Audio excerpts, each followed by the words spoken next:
जहाँ तक ये फर्द जुर्म की बात आपने कही कि ये 9 मई के वाक़े में, मुझे ये बताएं कि बहुत बड़ा वाक़या था इनके कहने के मुताबिक अगर, तो 9 मई का वाक़या हुए 1.5 साल के बाद उसके ऊपर फर्द जुर्म आप लगा रहे हैं। 1.5 साल से ज़्यादा का वर्षा गुजर गया, बल्कि पौने 2 साल के करीब होने को आ रहे हैं और अब फर्द जुर्म उसके ऊपर लगाई जा रही है।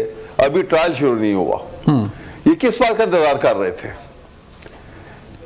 ये उसको एज ए पॉलिटिकल प्लॉय इस्तेमाल करना चाह रहे हैं, एक उसको एक थ्रेट के तौर के ऊपर एक लटकती तलवार रखना चाह रहे हैं कि जी ये जब कोई ऐसी बात होगी तो जनाब ये 9 मई का वाक़या का जिक्र आ जाएगा और जहाँ गिरफ्तारियां बेचारे 1.5 पौने 2 साल से जो लोग बीच में जेलें काट रहे हैं उनको किस बात की सजा दे रहे हैं कि जब का उनके ऊपर फर्ज जुर्म अब लग रहा है, अब शुरू हो रहा है, अभी भी सब पे लगा, किसी पे नहीं लगा।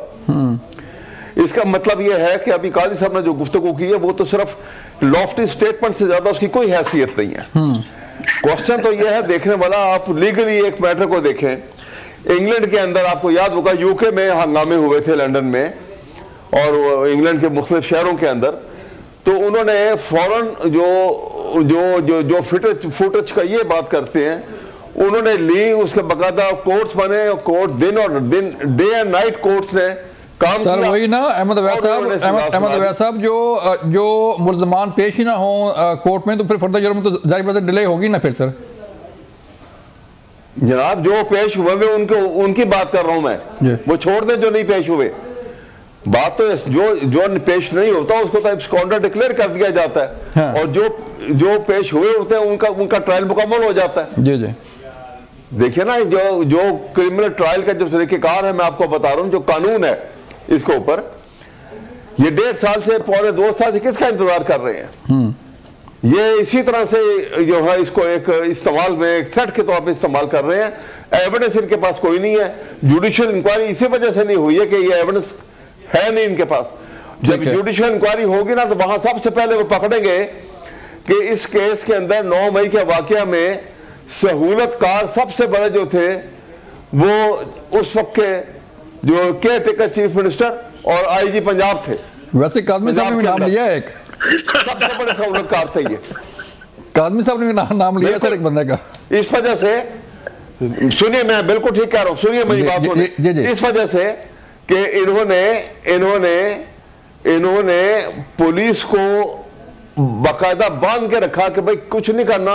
अब जो मिनट में कंटेनर आ जाते हैं, अब आपने देखा कि कंटेनर आ जाते हैं, अब वो वाटर कैनन आ जाती है, वो शेल इस्तेमाल किए जाते हैं। तो अहमद अवैस साहब ठीक है, ये तो सर केस फर्द जुर्म आयद हुई ना सर, जो मुज़ाकरात सर हो रहे हैं उसको मतलब थोड़ा सा बताइएगा कि तहरीक-ए-इंसाफ क्यों जो है वो क्यों नहीं अपनी डिमांड पेश कर रही है? स्पीकर ने भी ऑफर किया है कि आप मेरे पास आए, मुज़ाकरात करते हैं, कमेटी बन जाएगी, बातचीत होगी, तो बातचीत आगे बढ़नी चाहिए ना सर। तो देखिए ना, जब भी मुज़ाकरात होते हैं आप पाकिस्तान की हिस्ट्री भी उठा के देख लें और दूसरे ममालिक की भी, जब भी ऑपोजिशन और गवर्नमेंट के दरमियान मुज़ाकरात होंगे तो मैग्नेनिमिटी जो है वो हमेशा गवर्नमेंट को दिखानी होती है। जी जी। और यहाँ पे आप भुट्टो साहब के भी हंगामे हुए थे 1977 में, तो भुट्टो साहब ने भी बाकायदा TOR बनाई थी, ऑफर किया था और फिर निगोशिएशन का प्रोसेस बाकायदा शुरू हुआ था। इस वक्त मुल्क का माशी और सियासी सूरत हाल हमें इस चीज का इजाजत नहीं देता कि हम रियासत को मजीद मुश्किलात में डालें। ठीक, मैं एक सियासी कारकुन के हवाले से कह रहा हूँ कि बातचीत होनी चाहिए और हुकूमत को बड़ेपन का मुजाहरा करना चाहिए।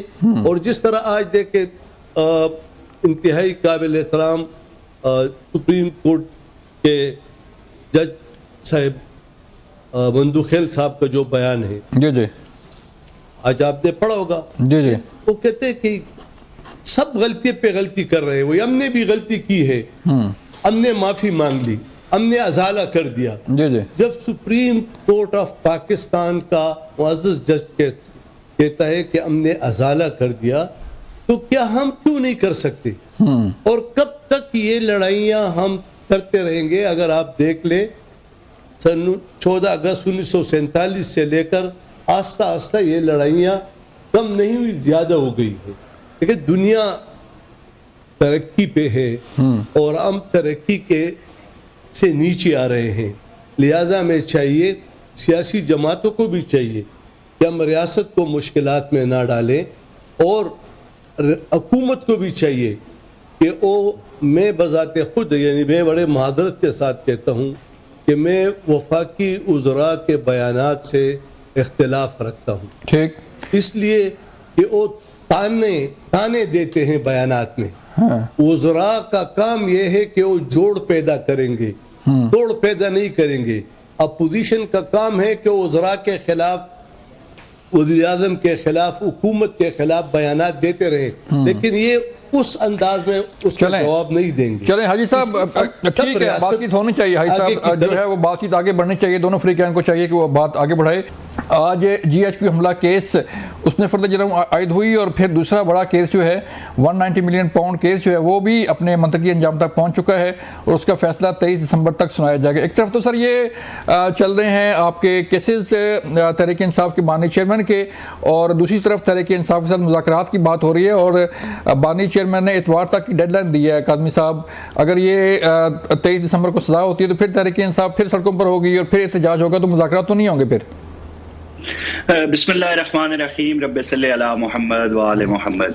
बलोच साहब, आपको हैरत नहीं होती कि एक शख्स जिसने अपनी 22 साल सियासत के अंदर सियासी इंतहा पसंदी का जो शिकार था, जिसने सियासी हरीफों के साथ बैठना आज तक कभी गवारा नहीं किया था, और हमेशा जो है वो इंतहा पसंदी का जो रवैया है, जो रवश है, वो बरकरार रखी, और अचानक मुज़ाकरात के लिए जो है वो टीमें तश्कील दे दी जाती हैं।